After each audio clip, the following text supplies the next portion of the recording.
মধ্যপ্রাচ্যের দেশ কুয়েতে ভেজাল ও বিষাক্ত মদ্যপানের কারণে অন্তত 10 জন প্রবাসী শ্রমিকের মৃত্যু ঘটেছে। গুরুতর অসুস্থ আরো কয়েকজনকে বিভিন্ন হাসপাতালে ভর্তি করা হয়েছে। বুধবার কুয়েতের স্থানীয় সংবাদ মাধ্যম আরব টাইমস অনলাইন এ তথ্য জানায়। দেশটির স্বরাষ্ট্র মন্ত্রণালয় ইতোমধ্যে ঘটনাটির কারণ উদ্ঘাটনে তদন্ত শুরু করেছে।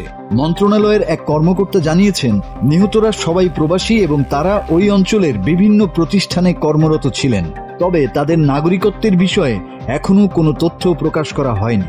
প্রতিবেদনে বলা হয়, কুয়েতের দক্ষিণাঞ্চলীয় আল আহমাদি গভর্নরেটের জালিব আল শয়ুখ ব্লক 4 থেকে প্রবাসীরা ভেজাল মদ কিনেছিলেন।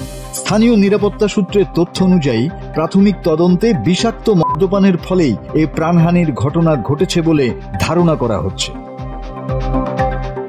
গত রোববার রাতে ভেজাল মদ্যপানে অসুস্থ হয়ে পড়েন অন্তত 15 জন প্রবাসী। তাদের ফারওয়ানিয়া ও আদান হাসপাতালে ভর্তি করা হয়। চিকিৎসাধীন অবস্থায় 10 জনের মৃত্যু হয় এবং বাকিরা এখনো চিকিৎসাধীন আছেন।